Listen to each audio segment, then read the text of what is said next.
When Kyrsten Sinema recently announced she was abandoning the Democratic Party to run for re-election as a third-party candidate, you're here to make a significant announcement. I've registered as an Arizona independent. there was one organization that was absolutely psyched. A centrist group called No Labels. No labels. No labels. They call themselves No Labels and bill themselves as a centrist group seeking common sense solutions for the majority of Americans. No Labels is quietly mobilizing a major bid to launch a bipartisan unity ticket. But we followed a money trail that leads through Aspen, luxury resorts, jaunts to Europe, and undisclosed locations in Washington, D.C. to discover a deeper story about who is behind No Labels and what's really in it for them.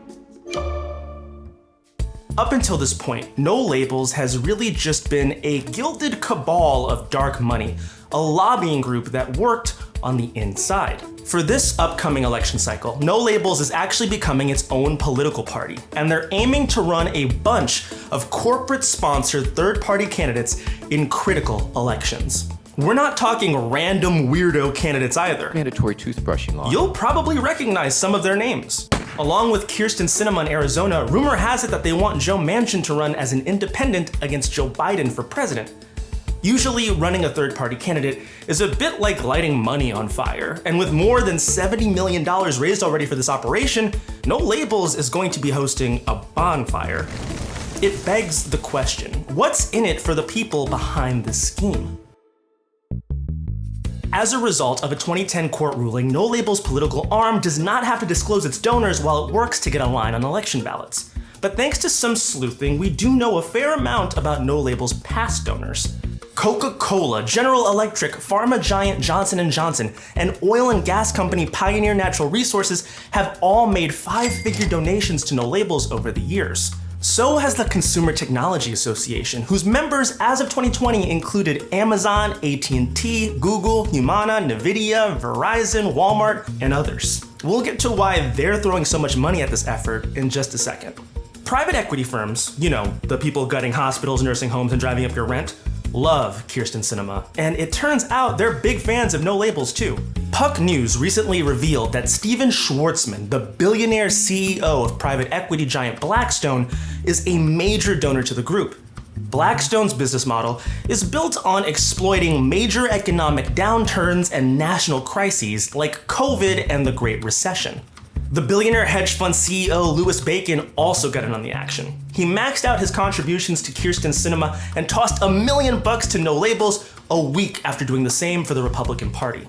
Then there's Nelson Peltz, a billionaire investor and major Trump backer. He's been my man through the last 4 years because he's done amazing things to the economy, amazing things. He gave $900,000 to 2 No Labels PACs and maxed out to Kyrsten Sinema. Then there's James Rupert Murdoch, the son of Fox News founder Rupert Murdoch, the media magnate who has done more harm to democracy than nearly anyone on the planet. Okay, except for maybe one person. Harlan Crow, a Nazi memorabilia collector and Supreme Court Justice Clarence Thomas's billionaire benefactor. Crow donated $130,000 to No Labels between 2019 and 2021, according to documents obtained by the New Republic. But why would the billionaires at No Labels want Sinema on the ballot so badly? For one, they're really big fans of her work. Let's follow the money trail back in time to September 2021, when Democrats were trying to hammer out their massive Build Back Better bill. It was filled with super popular programs like universal childcare, which even 70% of Republicans approved of. You would think that No Labels would be all in on something that so united the country, except that it would have been paid for by raising taxes on the wealthiest Americans. Given the choice between national unity and hoarding billions of dollars, you can probably guess which one an organization with a coal power plant owner, a plastics maker and fossil gas owner, a defense contractor executive, and corporate lobbyist on the board wound up choosing. Sinema made the same choice, refusing to sign on to a bill that raised taxes on billionaires. And as a leaked email revealed, No Labels appreciated it so much that the director of the Billionaire Front Group sent an email telling all of his donors to call Sinema's office and express their gratitude.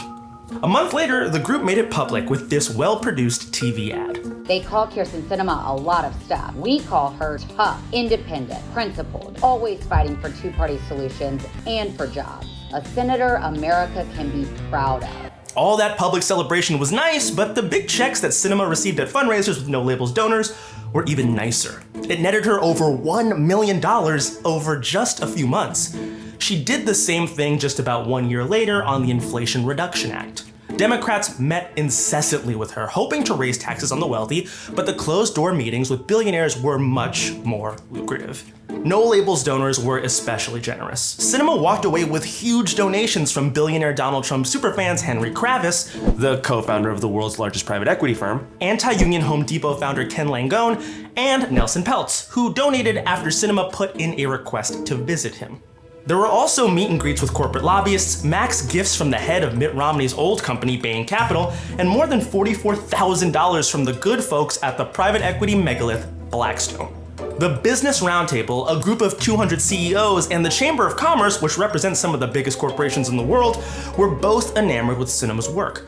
The Roundtable gave Sinema $187,000, while the Chamber gave Sinema $450,000 and a special award for ultimately blocking Build Back Better.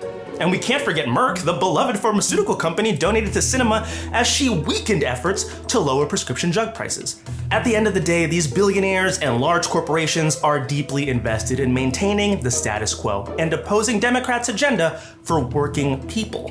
Sinema's atrocious polling numbers and lack of any non-billionaire constituency may mean that she's not likely to win any Senate election. And Joe Manchin doesn't have any better chance at becoming president as a third-party candidate. But getting Sinema or Manchin on the ballot is likely No Labels donors' best hope of enacting their agenda. If Sinema plays spoiler for Democrats, handing the race and maybe the Senate to Republicans, it would guarantee that their tax breaks continue. Considering their net worth, cutting some checks to Kyrsten Sinema is probably the safest bet in DC.